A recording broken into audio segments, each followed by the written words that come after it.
Olá, neste capítulo eu vou falar do segundo evento aleatório. Aliás, uma grande sequência de eventos que levaram à nossa planilha, tanto que eu vou dividir em 3 atos.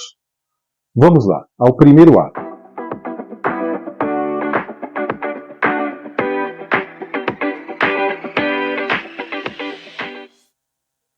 Em 1885 nascia nos Estados Unidos a AT&T, American Telephone and Telegraph, que veio a se tornar o maior império de comunicações do país. Cobria 94% do território americano e além, Canadá e México, América Latina, Alasca, enfim. Imagine um técnico da AT&T, ele tendo que resolver um problema. Ligar milhares de distância e pagar interurbano? Não, a empresa era de telefonia. Então eles precisavam arrumar um jeito dessas ligações serem gratuitas, tá? Então eles desenvolveram um sinal codificado que liberava a ligação gratuita para os técnicos. A frequência constava em seus manuais e eles tinham um aparelho que eles conectavam ao telefone e liberava a ligação para esse técnico. Em 1955, David Condon, ele percebeu o seguinte: se ele juntasse ali duas flautas dele, uma de chamar gato e outra de chamar pássaro, ele conseguia imitar exatamente este som. Ouviu? Esse som. Quem é da internet de escada deve lembrar desse sonzinho, né? Só que eram sons diferentes, para informar o sistema que a ligação era de um técnico.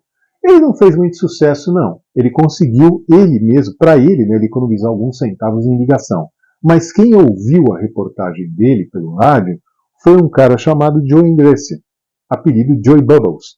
O Joey Bubbles, gordinho, né, era cego, deficiente visual. Então ele tem os outros sentidos mais aguçados, o da audição e o da fala.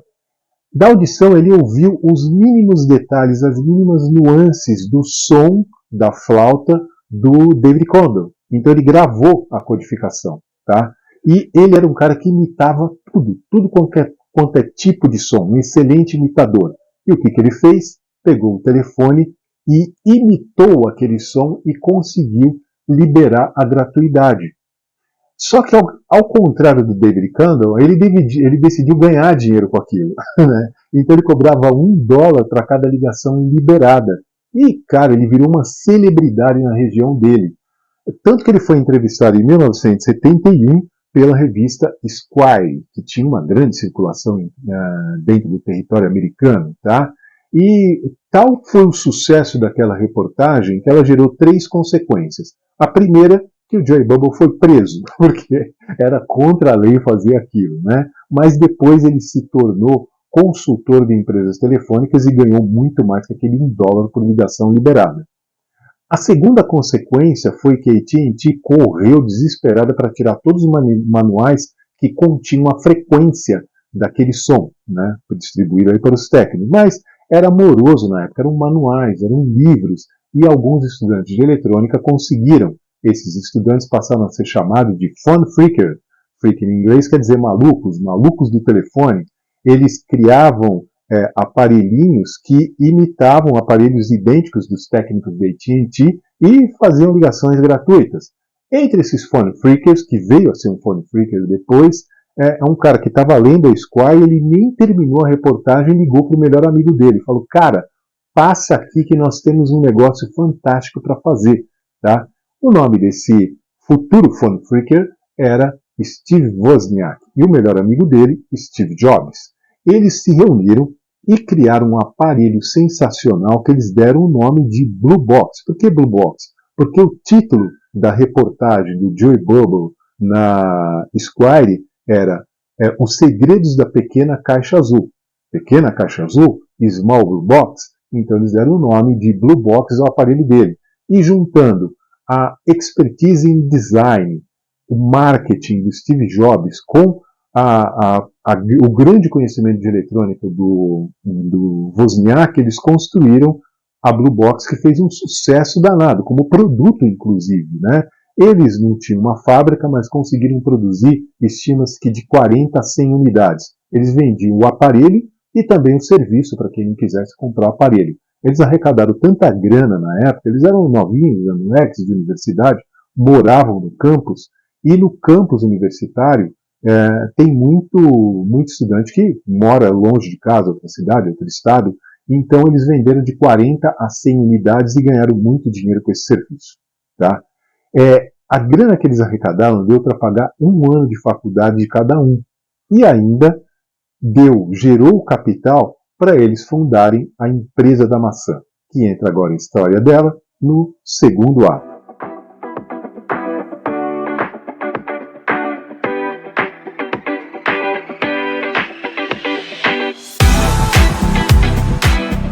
Em 1º de abril de 1976 é fundada a Apple.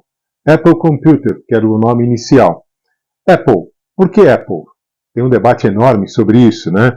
Apple porque o Steve Jobs ele foi visitar uma fazenda de maçãs, a fazenda de maçãs de Robert Freeland, e lá ele se deparou com macieiras e teve um insight. Tá? Aquele negócio do Newton que caiu a maçã na cabeça, deu a ideia dele sobre estudar a gravidade, teorizar a gravidade, né?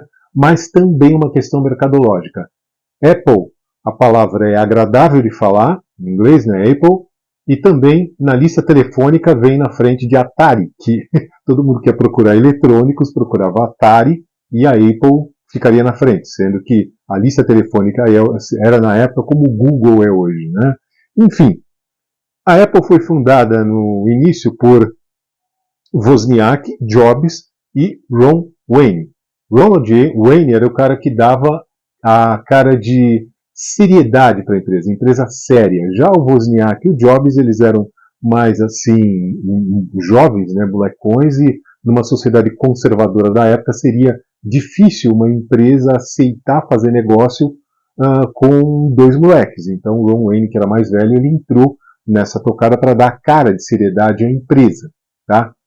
Certa vez o Wozniak e o Jobs falaram sobre a Blue Box, que a existência daquele equipamento que surgiu do nada foi importante para a criação da Apple. Mesmo operando na ilegalidade, eles tiveram o capital para criar a empresa. Também com a venda da Kombi do Wozniak, que ajudou bastante a ter a grana para fundar a empresa. Tá? Enfim, a Apple, o Wozniak e o Jobs, eles faziam parte de um grupo denominado Homebrew Computer Club. O Homebrew Computer Club, o clube do computador caseiro, né, reunia aqueles caras que eram apaixonados por eletrônica, e lá eles trocavam informações. Todos eram apaixonados por eletrônica e o assunto da computação pessoal. Eles montavam computadores, trocavam informações sobre a montagem de computadores, né, que era feito na época no melhor estilo do Do It Yourself, ou seja, DIY, faça você mesmo, e lá eles trocavam as informações para melhorar cada um do seu equipamento. Só que a computação pessoal estava circunscrito a esse grupo de nerds da eletrônica. A sociedade da época, conservadora em todos os sentidos, não conseguia entender a necessidade de um equipamento daquele em casa, porque era tipo Jetsons, cara, o que eu vou fazer com isso? Não tem serventia. E realmente não tinha. Além de você rodar alguns programinhas em Basic, ter jogos, algumas coisas, não tinha essa variedade que nós temos hoje. Tá? Enfim, eles criaram o Apple I e tiveram um sucesso inicial com o computador. Tá? Até hoje debate-se quem foi o cara que criou o primeiro computador. Qual foi o primeiro computador da história? Microcomputador, né? Computador pessoal. Tem um grupo que defende que o KIM-1 da MOS Technology foi o primeiro. Outro grupo com o DataPoint 2200. E outro grupo ainda, grandinho, né? O Altair 8800. Eu estou no grupo da Apple, porque os dois primeiros, o KIM e o DataPoint 2200, eles eram vendidos na forma de kit. Já o Altair 8800, na forma de kit, que saía mais barato, e montado, que já era um pouquinho mais caro. Mas ao apresentar o Apple I para o mercado, a primeira venda, eles foram vender numa loja de produtos eletrônicos, né, contra a vontade do Ron Wayne. Foram lá porque o cara não era lá, essas coisas, dono da loja, né? Mas ele falou o seguinte, isso foi determinante também, tá? Ele falou, olha, você me traga esse produto, eu até vendo, mas tem que vir pronto. Eu não quero meu cliente com kit para montar computador, porque o pessoal do Homebrew já tinha um monte de coisa e kit para montar e não valia a pena. Tá? Ele tinha um time comercial, falou, não, me traz o produto pronto. E eles fizeram o Apple I já montado, começaram a comercializar montado. E o diferencial do Apple I frente aos outros três, qual que era? Ele tinha elementos que o consumidor conhecia. Para a entrada de dados, uma máquina de escrever eletrônica, o processamento era feito numa placa única, a saída de dados era uma Pocket TV, uma TV portátil, tá? E o armazenamento de dados era feito num gravador cassete, que era um equipamento comum utilizado por jornalistas e estudantes para gravar situações em tudo quanto é lugar, né? Enfim, e aí essas vendas do Apple I capitalizou a empresa para um negócio dar um passo mais alto, um passo mais longo, tá? Que foi o Apple II. Esse sim tem o toque de mágica do Steve Jobs. A beleza do produto, a simplicidade da arquitetura. E é uma coisa que você, o consumidor comum, fala, cara, isso daí pode compor com os eletrodomésticos que eu tenho em casa. Lógico, o consumidor endinheirado e antenado em tecnologia, né? Porque o consumidor comum ainda estava longe disso. Mas ele era bonito. E isso era importante para um produto. Uma coisa que você olha e fala, putz, eu quero ter esse negócio, porque não sei para quê, mas ele é legal, tá? Nem que seja para peso de papel. Mas enfim. E ele acabou fazendo sucesso com esse produto. O primeiro lote de venda internacional deles foi uma empresa japonesa que comprou para vender no Japão, e também ele passou a habitar institutos de pesquisas e universidades, que leva ao próximo ato dessa nossa saga aqui das planilhas.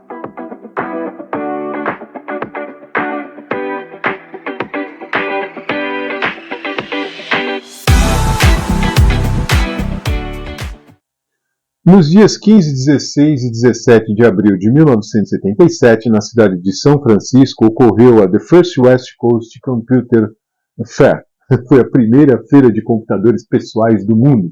Hoje nós reconhecemos essa feira como sendo o ground zero da computação pessoal. Ela foi organizada por Jim Warren e Bob Reiling. O Bob Reiling, aliás, é o cara que era organizador da Homebrew Computer Club. Portanto, a galera da Homebrew estava em peso nesta feira. Era a oportunidade desses caras transformarem o hobby dele em negócios mesmo. Portanto, eles se espalharam em 180 estandes, teve ali, né, a visita de 12 mil pessoas, e foi um sucesso danado, um evento amplamente divulgado na imprensa. Inclusive dali, 3 computadores se destacaram e ficaram conhecidos como a Trindade 77, né, os 3 de 1977. Os computadores Commodore PET 2001, o RadioShack TRS-80 e o próprio Apple II. Esses computadores, eles foram um destaque total da feira, tá? Mas apesar de todo esse sucesso, ficou circunscrita ao pessoal da tecnologia. Continuou naquele mundo de nerds, longe do cidadão comum. Mas logo no ano seguinte, em 1978, essa história começou a mudar. Exatamente na Harvard Business School, num curso de controladoria, um MBA de controladoria, frequentava Dan Bricklin. Esse cara, ele estava de saco cheio de calcular, porque o método de ensino da Harvard é, até hoje, de estudos de caso. Empresas, eles destrincham todos os casos contábeis, o professor enche a lousa de cálculos e os alunos levam planilhas de papel, né, para casa para debater, preencher essas planilhas com os valores, né, que eles acham que deva preencher, e no dia seguinte tem que se reunir em debates de caso de controladoria. O Dan Bricklin não aguentava mais aquilo. Inclusive teve uma festa fantasia que ele foi fantasiado de calculadora, porque ele estava de saco cheio de calcular. Ele deu uma reportagem, deu uma entrevista uma vez, né, dizendo, abre aspas, uma das coisas mais frustrantes era quando você fazia todo o seu dever de casa e no dia seguinte descobria que havia cometido um erro e todos os outros números estavam errados, fecha aspas. Palavras dele, né? Pra você ver como ele estava de saco cheio de calcular. Aí ele passou a sonhar com uma certa calculadora, uma certa lousa mágica, onde ele podia trocar um número e todos os demais fossem corrigidos. Cara, ele tinha uma certa experiência com computadores pessoais, porque ele foi um dos únicos garotos do ensino médio que teve contato com o computador pessoal, uma raridade na época, né? Ele juntou com um amigo dele, o Bob Frankson, e desenvolveram essa tal calculadora mágica, que eles chamaram de Visual Calculator, calculadora visual. Nela era possível lançar texto, que eram os nomes das contas contábeis, os valores, e alterando um valor, como no sonho dele, todos os demais números eram automaticamente alterados. Tá? Então, essa lousa mágica era a planilha eletrônica. A planilha deixou de ser de papel para ser eletrônica naquele momento. E nem precisa dizer que foi um sucesso danado. Mas o nome, calculadora visual, Visual Calculator, bom, eles cortaram alguns trechos aí das palavras, juntaram e formaram, né, o acrônimo VisiCalc. Nascia ali a primeira planilha eletrônica da história, que, como eu disse, foi um estrondoso sucesso dentro da Harvard. E no ano seguinte, voltando, tá? Naquela época os programas eram desenvolvidos para um equipamento específico. Não é como hoje, que você vai numa loja virtual e eu tenho um aplicativo lá, para iOS ou para Android. Não, naquela época o programa de computador, como era denominado, né, ele era desenvolvido para uma máquina específica e eles tinham à disposição o Apple II. Em 1979, na mesma Computer Fair, a edição de 79, eles estavam ali como convidados no stand da Apple e apresentando seu VisiCalc. Aí foi o grande divisor de água. Exatamente em 1979, o mundo corporativo passou a enxergar o computador pessoal de outra maneira. Já saiu do domínio do pessoal da tecnologia e passou a habitar o mundo dos negócios. Porque as empresas viram naquilo a possibilidade de eu não utilizar mais horas do meu CPD. Eu poderia processar meus dados na própria área.